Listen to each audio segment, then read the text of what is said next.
Hello friends. आशा करता हूँ आप सब ठीक होंगे। आप चाहे लॉ स्टूडेंट हैं या नहीं हैं, आपको अरेस्ट के बारे में जो इंडिया के अंदर लॉ है, कुछ मुख्य बातें आज मैं बताना चाहता हूँ ताकि आप अपने राइट्स को लेके सजग रह सकें।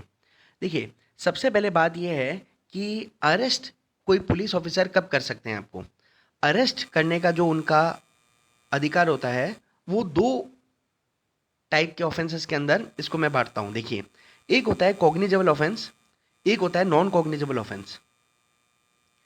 कॉग्निजेबल ऑफेंस कुछ ज़्यादा सीरियस नेचर के ऑफेंसेस होते हैं जहाँ पे पुलिस को सीधा अधिकार होता है कि वो किसी भी एक्यूज पर्सन को, जहाँ पे उनके पास में ऐसा इंफॉर्मेशन है या उनके पास में ऐसी कोई रीजनेबल सस्पेक्टेबिलिटी है कि इसने कोई ऑफेंस किया है, तो वो उसको जाके डायरेक्ट अरेस्ट कर सकते हैं, डायरेक्ट अरेस्ट किया जा सकता है।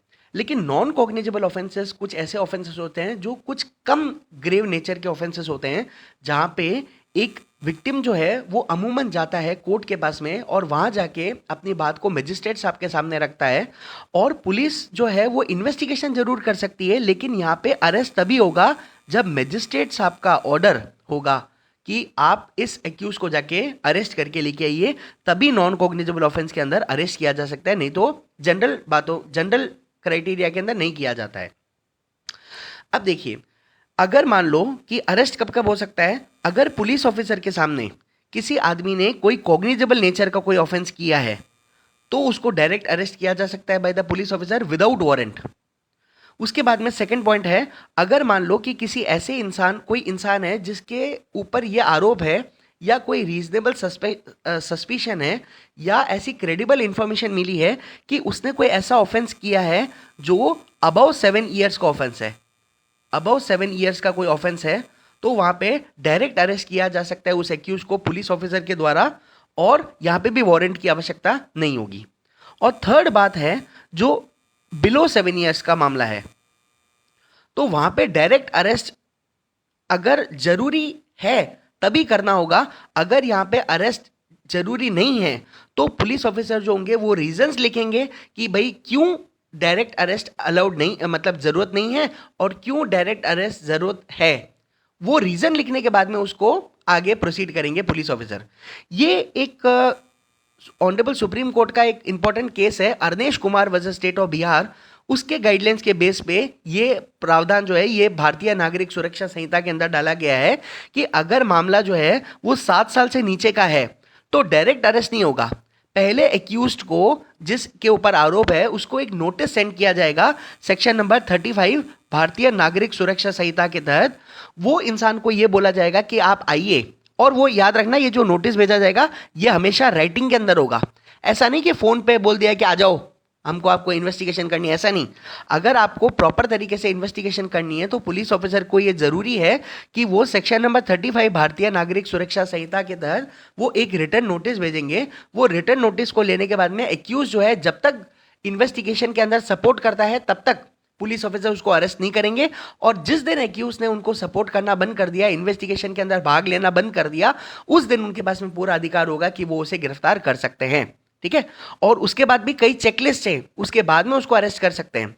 और एक बात और इंपॉर्टेंट है कि ये नॉन कॉग्निजेबल ऑफेंस है, यहां पे डायरेक्ट अरेस्ट कभी नहीं हो सकता।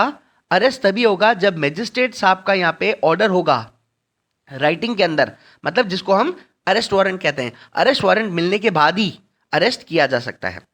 अब कुछ और बातें हम देखते हैं कि भारतीय नागरिक सुरक्षा संहिता के सेक्शन नंबर 36 के अंदर, भारतीय नागरिक सुरक्षा संहिता के सेक्शन नंबर 36 के अंदर कुछ बातें इंपॉर्टेंट बोली गई हैं जो कि एक्यूज्ड के राइट्स को और ज्यादा पुख्ता करता है। पहली चीज ये है, जब भी कोई पुलिस ऑफिसर किसी आदमी को अरेस्ट करने के लिए आएंगे तो उनके पास में वो, पहली बात तो पूरी वर्दी के अंदर आएंगे, वो है ना। जहां पे जरूरी है कि भाई उनका वर्दी पहनना आवश्यकता नहीं है, वहां पे हो सकता है कि उनको वर्दी ना पहननी पड़े, लेकिन अगर प्रथम दृष्टया यह है कि उनके पास में उनकी प्रॉपर ड्रेस के अंदर वो आएंगे। दूसरी चीज ये है कि उनका नेम प्लेट, जो उनका नेम है, वो क्लियरली विजिबल होना चाहिए कि कौन आया है, कौन आया है अरेस्ट करने के लिए। इसका पूरा तरीके से उनका नेम क्लियरली मेंशन होना चाहिए उनके नेम प्लेट पे। दूसरा है कि जब भी वो किसी को अरेस्ट करेंगे वो एक अरेस्ट मेमो तैयार करेंगे, अरेस्ट मेमो।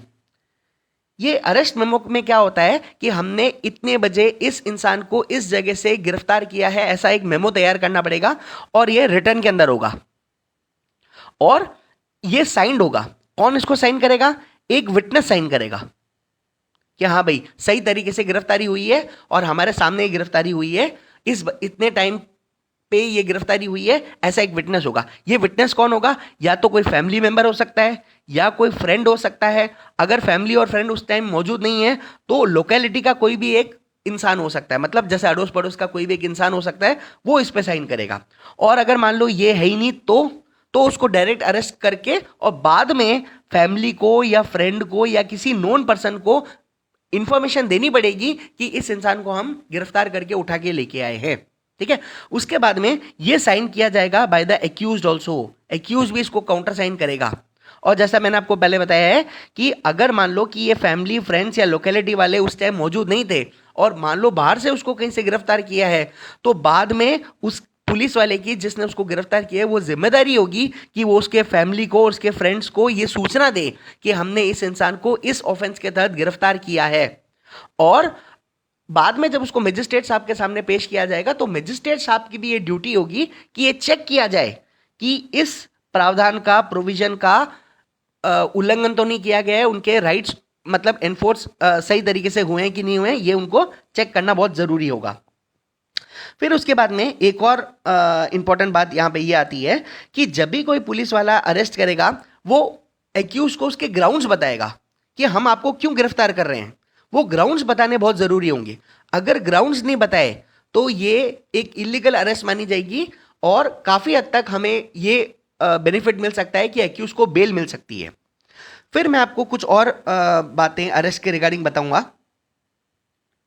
देखिए, अगर कोई आदमी को किसी एक्यूज को अगर पुलिस गिरफ्तार करती है तो हमारे पास में एक बहुत ही इंपॉर्टेंट सेक्शन है, सेक्शन नंबर 47 ऑफ भारतीय नागरिक सुरक्षा संहिता, जिसके अंदर पुलिस को ये ड्यूटी दी गई है कि उनको एक्यूज को बताना होगा कि आपका अधिकार है कि आप बेल ले सकते हैं। अगर वो बेलेबल ऑफेंस है तो बेल के बारे में बताना पड़ेगा और एक्यूज को ये बेनिफिट देना पड़ेगा कि वो अपने एडवोकेट साहब के साथ में मिलके और बात कर सकते हैं। ठीक है, मतलब उनको मीट करने का अधिकार होगा।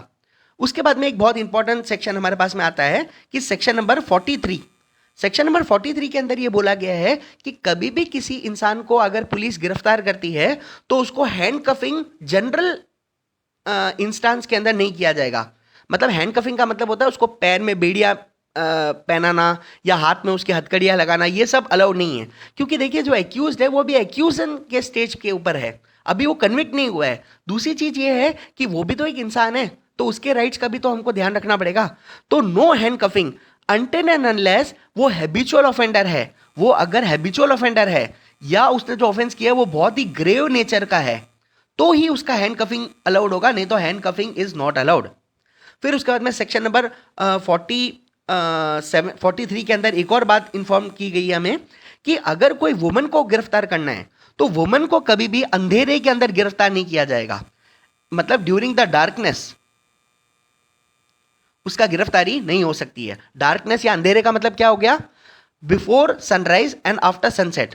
बिफोर सनराइज आफ्टर सनसेट कभी भी किसी वुमेन का अरेस्ट नहीं किया जाएगा। लेकिन अगर बहुत ज़्यादा ज़रूरी हो गया है कि नहीं नहीं हमको तो गिरफ्तार करना ही है, बहुत इंपॉर्टेंट मुद्दा कुछ हो गया है, तो याद रखना उसको बाय वुमन ही अरेस्ट किया जाएगा। मतलब वुमन पुलिस ऑफिसर ही होगी जो उसको अरेस्ट करेगी। और दूसरी चीज़ है, बहुत इंपॉर्टेंट है, कि जुडिशियल मजिस्ट्रेट फर्स्ट क्लास इनकी परमिशन होगी तभी उस महिला को अरेस्ट किया जाएगा अंधेरे के टाइम में। ठीक है, एक और बात है सेक्शन नंबर 56 के अंदर कि अरेस्ट होने के बाद में एक्यूज का जो भी हेल्थ एंड सेफ्टी होगा वो उसी इंसान के ऊपर होगा जिसने उसको अपने कस्टडी में रख रखा है। अगर इस दौरान उसके हेल्थ एंड सेफ्टी को कोई भी चीज खराब कर रही है, मतलब कोई भी चीज कॉम्प्रोमाइज कर रही है उसके हेल्थ एंड सेफ्टी को, तो वो इंसान जिसके कस्टडी के अंदर है वो इंसान उसके लिए लाइबल होगा। फिर एक और चीज है कि सेक्शन नंबर 57 और 58 भारतीय नागरिक सुरक्षा संहिता ये कहता है कि जैसे ही किसी इंसान को गिरफ्तार किया जाता है एज सून एज पॉसिबल उनको मजिस्ट्रेट साहब के सामने पेश किया जाएगा। और किसी भी वजह से अगर एज सुन एज पॉसिबल नहीं किया जा रहा है तो 24 घंटे के भीतर भीतर तो उनको मजिस्ट्रेट साहब के पास में पेश करना ही होगा। ये मैंडेटरी ड्यूटी है। और एक इंपॉर्टेंट प्रोविजन मैं बताना चाहता हूं, सेक्शन नंबर 53 ऑफ भारतीय नागरिक सुरक्षा संहिता यह बोलता है कि जैसे ही किसी इंसान का अरेस्ट किया जाएगा उसका मेडिकल तुरंत कराना होगा। ये जो मेडिकल होगा ये चीज देखने के लिए होगा कि गिरफ्तारी करते वक्त उस एक्यूज के बॉडी पे क्या क्या निशान थे, क्या क्या उसको चोट लगी थी, उसकी मेडिकल कंडीशन कैसी थी, वो देखने के लिए, ताकि बाद में उसके ऊपर कोई जोर जबरदस्ती या उसके ऊपर कोई मारा पीटी नहीं की जा सके। और एक और बहुत इंपॉर्टेंट केस है जिसको मैं यहां पे कोट करना जरूर चाहूंगा, DK Basu versus state of West Bengal 1997 का ये केस है, जिसके अंदर ऑनरेबल सुप्रीम कोर्ट ने बहुत ही इंपॉर्टेंट कुछ गाइडलाइंस दी हैं। उनमें से एक गाइडलाइन ऐसी है, ये है कि कभी भी किसी एक्यूज के साथ में बर्बरता नहीं की जाएगी थाने के अंदर। जैसे पुलिस उसको 3rd डिग्री दे रही है या उसको टॉर्चर दे रही है, ये सब चीज़ें अलाउड नहीं है। ये सब चीज़ें अगर वो है तो वो इंसान बाहर आके और कंसर्न हाईकोर्ट वगैरह के अंदर वो एप्लीकेशन दे सकते हैं कि मेरे ह्यूमन राइट का वायलेशन किया गया है।